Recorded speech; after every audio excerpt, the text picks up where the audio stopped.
Welcome back. My name is Sam. I'm joining you from the studios at affairrecovery.com in Austin, Texas, where it is a mild 105 today with, I think, a bazillion% humidity, but the studio's nice. Last time I was with you, I talked about doing violent work and really confronting ourselves, comforting ourselves, and being willing to do the heavy lifting that so few people do. Today I want to further that discussion, but talk to you about something I saw the other day that I thought was brilliant. I was on Instagram and there was this account that had pictures of famous actors with their childhood selves superimposed in. It took me a few minutes to go, oh, wait a minute, okay. They're hugging their younger self. What was really cool about this was most of these actors had had troubled pasts or had had a difficult time at that age. And it was a picture of integrating our younger selves, our younger parts, if you will, with our current self. It was just a beautiful picture of healing, a beautiful picture of personal restoration and personal integration with the troubled parts of our past, and maybe times and seasons of our life that we have been ashamed of or tried to run from. And then I was talking to someone the other day and she said, here's a picture of me when I was in the middle of my affair, and I feel so much compassion now. I feel so much empathy for who she was at the time. I wish I could go back. And she said this, she said, I wish I could go back and give that girl a hug because I so understand what she was wrestling with. Just the other day, my mom had sent me a picture. I think I was 11 and I was pitching in Little League. And I remembered 11 was a very hard age. My mom and my stepdad had separated and he had left us. I was having trouble adapting to that, adapting to my dad and his new family and where I fit in, and on the cusp of starting to do drugs and drink heavily. And I looked at that picture and I thought, oh my gosh, there was so much that was going on in that little boy's life. And you may look back about pictures of years ago, months ago, and look at pictures of yourself or even your partner and go, oh my gosh, look at what was going on that we had no clue about. Or, man, I was so messed up back then.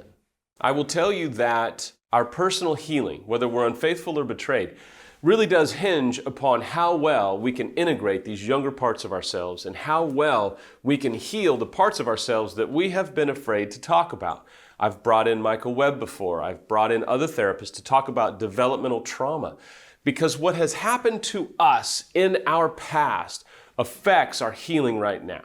So I'm going to give you a few things that might help you understand how we can integrate our younger selves, our wounds, our pains, our hurts, into who we are now, because I promise you, if you will do that work, it will make healing from infidelity that much easier. It will help healing your relationship in ways that you might not see right now. And unfortunately, should your relationship be out of reach, it is going to help you heal on a personal level. Number one is I'd like you to consider the possibility that maybe I'm not an idiot, and maybe that what I'm talking about is actually real, and that you are unable to put your arm around some parts of your life that you might be ashamed of or hurt by or have tried to stuff down and run from. And to consider the possibility that maybe part of your healing is being hampered by your inability to address those seasons or times or even parts of your life. Number two is I'd like you to consider the possibility that maybe the feeling of stuckness or the resistance or the wall that you keep coming up against in your life or your partner's life is directly related to inner wounds that have not been healed, developmental trauma that you have not talked about. Areas that you have forever said, we're not going there, might actually hold keys to healing, both for yourself and your relationship. Number three is part of being able to integrate that younger part of ourselves into who we are now, and this one is big, so if you're an unfaithful, really hold on, buckle yourself in. Maybe it relates to accepting the consequences of your actions. Because until you can accept the consequences of your actions and your choices, you're not going to be able to fully heal. Your partner is always going to be pretty distant from you, and you're not going to appear safe. You're going to appear unsafe, and that you are still in denial and still resisting the fact that you chose to do X, and the consequences that you are embracing are as a result of what you've done. Part of what healthy adults do is they own their circumstances. They own their consequences. If you're an unfaithful, there's power. I know that this seems counterintuitive.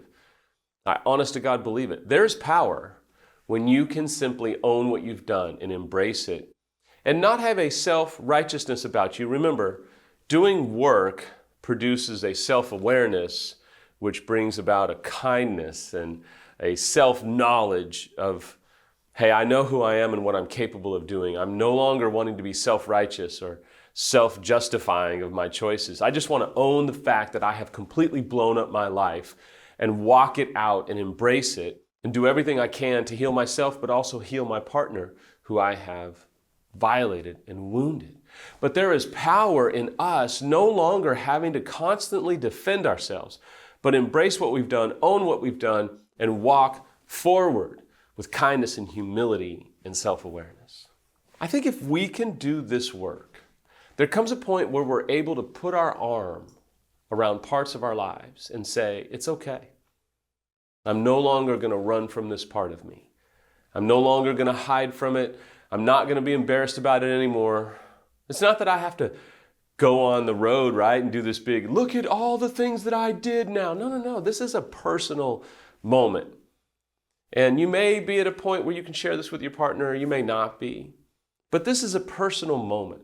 See, I've had to put my arm around seasons of my life that I never thought I would have to put my arm around.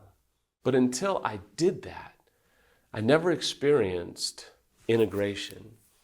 I never experienced the healing that I've experienced now. There's several things I've wanted to do this. Oh no, nobody gets to see that. Nobody needs to know. Everybody, hey, everybody stay back. And I've learned through therapists that have helped me, I've learned how to put my arm around those little people. I've learned how to put my arm around those middle-aged people and go, hey, it's okay. We're one. You're safe here. I'm not proud of what we did, but I am proud of the work that we have done to heal. This isn't some weird kind of, theory. This is just how we heal. I want to invite you today to do the work that you need to do to be able to put your arm around the parts of your lives that right now may not make sense, but if you'll do the work and if you'll get the right help, they will absolutely find healing and restoration and integration. And if you can find integration, man, joy comes, peace of mind comes, healing comes. You come to the point where you're okay with you, and until you can be okay with you, you'll never be okay with anybody else.